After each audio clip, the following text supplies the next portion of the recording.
Hey guys, it's Tony with Swole Tony's Training Solutions, and today we are talking about the difference between passive and active stretching.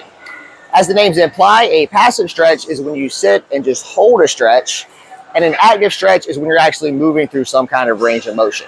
Now you'll find a full description on the difference between each of these in the caption below, but briefly we're going to want to reserve active stretching for before our workout, and then we're going to want to save the passive stretching, just sitting and holding the stretch, for after a workout. Now today I'm going to show you 3 different stretches that are going to hit the upper and the lower body, and each of these stretches is going to have both a passive and an active component, so that way you can choose the one that is the best fit depending on where you're doing them in your workout. So without further ado, let's go ahead and check them out. Alright guys, let's learn a classic yoga move. This is going to be our pigeon stretch. So you see my start position here. I have the heels posted up, a little bit of bend in those knees. In this position, you're going to take those windshield wipers, wipe them over to the side. From here, you're going to take this leg. As you extend it behind you, you're going to roll into that stretch. We're going to hold, feel that stretch through the hip. If you want to get a little deeper, you can take this foot, crank it upward. Now, this is our passive stretch. If you want to make this into an active stretch, what we're going to do is reach forward. We're going to take the hands, walk them over to the side, dig deep into that stretch, walk it over to the other side, dig deep over there, and really walk it back and forth and really explore every nook and cranny in the hips there.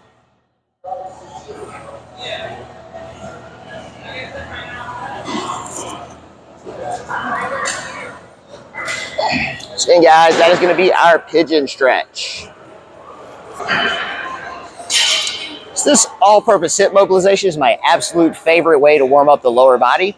The way we're going to execute this, you're going to start from a kneeling position. You're going to take that lead leg, step it as far forward as you possibly can, and then you're going to lean forward and feel that stretch in the upper thigh on the opposing leg. We're going to hold this, get a nice passive stretch here. From this position, moving on to our next stretch, you're going to make sure the arm is on the inside as you grab that foot, pick it up, lean forward, feel that stretch through the inner thigh and the hip. We're going to hold this passive stretch. Once you feel everything opening up, we're going to hit the hamstrings and the calves by coming upright, pulling on the toes, and straightening that leg out to the best of your ability. Again, we're going to hold this passive stretch, get a nice stretch in the hamstrings and the calves. And then when you're ready to add an active component to the stretch, what we're going to do is we're going to work it by leaning in, driving the knee out, coming up, pulling on the toes, and we're just going to work that range of motion, get some movement in that joint, and get the lower body ready to work. So again, guys, that is our all-purpose hip mobilization.